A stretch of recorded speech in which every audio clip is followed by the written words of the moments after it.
Kaboom? Yes, Rico. Kaboom.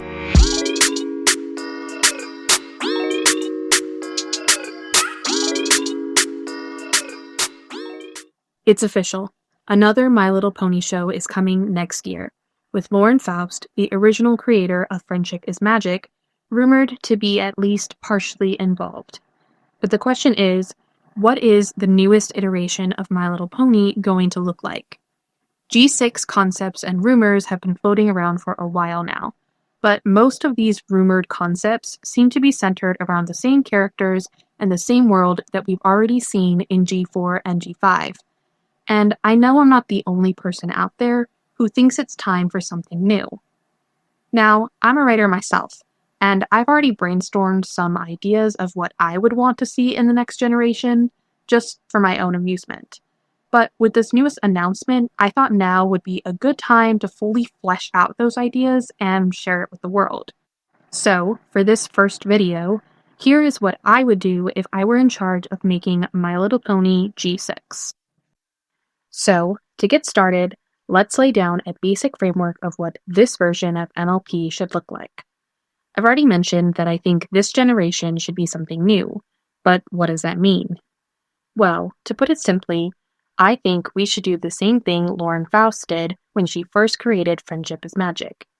AKA, we should be drawing inspiration from older iterations of My Little Pony, but set in a new world with new characters and a new magic system. There shouldn't be anything that's too repetitive. We shouldn't be bringing over characters that are an exact one-for-one of what they were before. Things should be transformed. We want to appeal to as many people as possible. People who first became fans of MLP during Friendship is Magic, people who are fans of the older generations of MLP, as well as new audiences. So, with that in mind, I created two outlines of what I think the main characters of G6 should fall into. The first is rather obvious, one of each type of pony. I settled on 4 main characters for a couple of reasons. The first is that a smaller main cast is easier to write. It gives the writers a lot of room to introduce side characters, grow the cast, devote enough time to each main pony's character growth, what have you. But the main reason I went with 4 ponies is because I wanted to avoid the Alicorn problem that cropped up in G4. If you're watching this video, then you're probably already pretty familiar with My Little Pony, so I'm not going to get too deep into it, but to summarize, Alicorns don't make sense. There isn't really a consistent internal logic to how Alicorns come about in G4, and especially G5. In fact, Lauren Faust infamously said that if it were up to her, there would only be 2 Alicorns in Friendship is Magic, Celestia and Luna, because she was reportedly so upset about Twilight becoming an Alicorn. So, for my iteration of G6, I want to set some ground rules on Alicorns from the very beginning so we can avoid that kind of mess. So I settled on 4 main characters, one of each type. A ground pony, a unicorn, a Pegasus, and an Alicorn. That's our first outline. Our second outline is more conceptual. Just a few character beats that I think should be included so we can cover all of our bases. Starting with a member of the main 6 transformed. I've already clarified that we're looking to do something new, not just a rehash of what's already been done, but the main 6 are iconic and beloved for a reason. There's obviously room to incorporate them as side characters and cameos, but if we really want to sell this as an homage to older generations that are being reimagined, I think we need to incorporate at least one of the main 6 in the new main cast, and done in such a way that they are recognizable but definitely a new take on the character. I also think we should include a character that was in G3 but never appeared in G4. This character is meant to appeal to fans of the older MLP content and gives us a lot of room for creativity to do something new. Also on my list is a character that was in G3 but was a minor or side character in G4. This character is going to help merge those 2 sides of the fandom, people who are fans of the older stuff and people who have only seen Friendship is Magic. And lastly, we're going to include a character who was created in G4 but was only a minor or side character. This character is really going to showcase what's possible with this reboot. You know, taking characters we've seen before and really transforming them, elevating them, doing something new with them, so we can really set this apart from G4 and establish a unique identity. Alright, I've spent enough time talking about basic concepts. Let's get into the nitty-gritty. The first character in our outline is a member of the main six transformed. And for this, I personally think the only two options that make any sense are Fluttershy and Applejack. And I'm sure some of you are already rushing to the comments, but hear me out. Remember that the goal of this version of G6 is to transform. And I think Fluttershy and Applejack are the only characters in the main six that really have the room for that kind of transformation. They're not exactly the most popular characters, but that's probably a good thing. I don't want to use the most popular character just because they're the most popular character. And I mean, it's not like Fluttershy and Applejack are underdeveloped by any means, but they do seem to have the most wiggle room. And honestly, I could kind of go either way. But just because I need to pick one, I'm going to go with Applejack because I feel like she deserves it. I mean, I'm trying to draw inspiration from all generations of MLP, and supposedly Applejack was inspired by the very first My Little Pony toy, so that alone is reason enough for me. But also, Applejack is the least popular, and was actually left out of a lot of merchandise because apparently Hasbro had a lot of difficulty selling her toys, so we gotta do AJ justice. My version of Applejack is still an Earth Pony, but I'm giving the Earth Ponies a power of their own because I always thought it was lame that they had nothing. G5 did actually explore this concept. They gave Earth Ponies this plant magic thing, and I don't really have anything against that, but for my version, I decided to give them the ability to talk to animals. And I did that because I think of Earth Ponies as stewards of the earth, and I thought making them like protectors of animals went along really nicely with that. So, AJ is an Earth Pony, and like all Earth Ponies, she can talk to animals. Because we want to transform her, we're going to pull away a little from the more overt cowgirl, country girl vibe she has in G4, and go for a more general plant lover, animal lover, while still maintaining some of the classic traits we associate with her: honest, grounded, principled. I could almost see her veering into more like hippie territory, but at the very least, a plant mom, gardening enthusiast, green thumb. For her backstory, I've given her 3 older brothers, and she's the youngest, to help account for some of the personality change. She still has, an apple farm family, but she doesn't live on the farm, so that doesn't have to be as strong in her characterization. For her character design, I think we have room to change things up quite a bit. According to rumor, part of the reason Hasbro had difficulty selling Applejack toys is because she was orange, which was not a popular color, so I think a yellow or brown base would be good. I'm actually quite fond of these scrapped redesign concepts that they put together, and I also really like a lot of fan designs that give AJ a speckled look. I think that's really pretty for her. And for her cutie mark, I'm thinking we can pull away from the apple and do a more generic, leafy sprout design. The second character on our list is a pony who was in G3 that didn't appear in G4, and for this one, I had to go with Minty. She's so iconic. So many of G3 fans have been missing her, wanting her to come back. She felt like a really obvious choice for this. But we do want to do something new with her, and I decided to make her a unicorn in my version. Mostly because I thought it would be really cute to give her a peppermint striped unicorn horn, and I'm actually really surprised that I've never seen art that does that before, because that would be so cute. Similar to older versions of Minty, I wanted to make her a little clumsy, a little accident prone, and perfectionistic. But I also decided to make her a night owl and give her an interest in astronomy. So I see her staying up late at night, looking at the stars and overloading on sugar to stay up, and then maybe being a little too tired to pay attention during the day. She's almost like a combination of Pinkie Pie and Rarity. She's definitely warm and friendly and positive with a sweet tooth, but also a bit particular and driven, maybe a little competitive, with an eye for sparkly things. And for her backstory, I feel like she should be a pony from the north, Like, she grew up in a wintry, snowy environment, and during the winters, the night would last for months, and she spent her time looking up at the stars and fell in love with them. Maybe she could be a little bit of a hopeless romantic. For her design, I don't think we need to change her color scheme. I think what she has in G3 is great, but obviously I want to include the striped horn, and I also really like the idea of really long hair that is pulled back or tied up in some way. Like, maybe during special events she would wear it down in a rarity-like fashion, but most of the time it's out of her way so she doesn't get candy stuck in it, or trip over it, or anything like that. And for her cutie mark, we can stick with some peppermints. Next up, we have a character who was in G3 and was a minor character in G4. And for this, I've decided to go with Scootaloo, because I absolutely adored what they did with her character in G4. But I know not everybody does, so I thought it might be fun to try to find a way to merge both versions of Scootaloo and create a character that felt like it was an homage to both. So my version of Scootaloo is a Pegasus, but here's where I might lose some of you because I got a little creative. I decided to make her what I'm calling a butterfly Pegasus.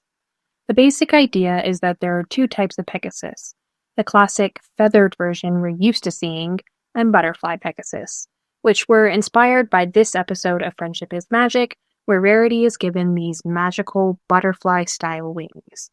And the butterfly Pegasus would be much more rare, and they would be considered particularly enviable, very beautiful and elegant. But the problem with butterfly wings is that they are very fragile, so you have to be extra careful with them so as not to damage them. And my thinking was that we could draw on the butterfly imagery from the older version of Scootaloo, while also retaining the idea of G4 Scootaloo being a Pegasus that can't fly. I was thinking that, because the wings are so fragile, most butterfly ponies would keep them folded up during most of their day-to-day. Almost like Barbie Mariposa, where she folds her wings up like a dress. They would fold their wings up like a saddle, maybe have like a blanket or shawl or something tied around them for protection. And then Scootaloo would have that more adventurous need for speed, and she can't fly fast because of her wings, but maybe she could discover a scooter racing team. Maybe she could rebel against her overprotective family and do all these dangerous stunts, and potentially risk damaging her wings, but she does it anyway. I mean, Hasbro is first and foremost a toy company, and from a marketing perspective alone, I think butterfly-winged pony toys is a best-selling idea. Especially if you could do like what the Barbie Mariposa doll did and have the wings be folded up and then pop up. Like, that would be amazing. I want that. And then for character design, we obviously have those butterfly wings, probably like a simplified monarch design. For her body, I actually had a kind of hard time because I like Scootaloo's coloring, but remember that supposedly Hasbro had a hard time selling orange Applejacks, and also, when I made some initial designs, the orange body and pink and purple hair looked a lot like Sunny from G6, so I decided to go with a peachy pink body and purple hair, and the orange mainly comes from her wings. And then for her cutie mark, I gave her a butterfly again, but I added these little swoopies to make it look like the butterfly was zooming, almost like Rainbow Dash's lightning bolt. Now, for our last main character, we're looking for someone who was created for G4 and was a side character, and they are also going to be an Alicorn. And my vote is actually Celestia. I think it's kind of poetic. Alicorns weren't really a big thing in the older versions of MLP, so Celestia is kind of the OG Alicorn. But first and foremost, let's lay down some ground rules of what Alicorns are and are not in my version. So firstly, Alicorns are born. I'm thinking it would be like a Muggle-born situation. Some ponies are just born as Alicorns, and they have normal lifespans, and they are born with their cutie marks, because their destiny is to one day take over the job of moving these celestial bodies through the sky. You know, in G4 it's Celestia and Luna's jobs to move the sun and moon through the sky. In this version, there are a handful of major Alicorns whose jobs it is to move the sun, moon, and planets through the sky, and a spattering of minor alicorns who would do the same with other celestial bodies, like asteroids and comets, and maybe like specific constellations of stars. And just because it bugged me in G4 that every alicorn was a princess and no one was a queen, we're going to say that the alicorn who controls the movement of the sun is the queen, and every other alicorn is a prince or princess. So our Celestia is still young. She was born in Alicorn with her son Cutie Mark, and that means one day she's going to be queen, and she'll be tasked with moving the sun through the sky every day with her special Alicorn magic. But for now, she's still a student, studying underneath the current queen who's still moving the sun through the sky. And our Celestia is a bit sheltered. She spent her whole life being raised in preparation for her future destiny. So she decides she needs to go out into the world and see what it's actually like and meet the ordinary people. So she uses the same trick Scootaloo uses to tuck away and hide her wings, and poses as an ordinary unicorn with the name Cece, so she can be an ordinary girl and make ordinary friends. She takes on a similar personality that we see in G4 Celestia in later seasons. She's kind of bubbly and easily impressed, seeing the beauty in everything and taking an interest in even mundane, boring tasks. She ends up becoming a bit of a serial hobbyist, trying a new thing every episode. For her design, I wanted to draw on Majesty, which is supposedly the doll Lauren Faust based Celestia on, so she has a white base with blue hair, and maybe the shawl that she uses to tie up her wings would be kind of sparkly rainbow like her G4 hair. For her Cutie Mark, I gave her a very simple sun design, to give her some plausible deniability while she's in disguise. By this point, I've spent so long talking about the characters I came up with, I've already talked a lot about the world I created, but I have a few ideas I haven't touched on yet, so let's do one last little section before I wrap up. To reiterate what we've talked about so far, we have Earth ponies who can speak to animals, unicorns who can use magic, Pegasus who can fly and who can have either traditional feathered wings or butterfly-style wings, and royal alicorns who are born to ordinary ponies but are born with their cutie marks and a destiny waiting for them to help control the celestial bodies moving through the sky. The story would take place in Ponyville, a small town just outside the capital, which acts as a sort of way station into the rest of the pony world. This gives us a lot of room for traveling ponies to pass through, and to incorporate some of the other species fairly easily, like sea ponies, breezies or changelings, griffins, maybe even dragons. Being near the capital also means that Celestia has the opportunity to study under her mentor, and we could get the chance to meet other alicorns. For flavor, I love the idea of an ancient civilization with scattered ruins. Perhaps the story is that the celestial bodies used to orbit on their own until the alicorns had to be recruited to do it, but the reason is lost to time.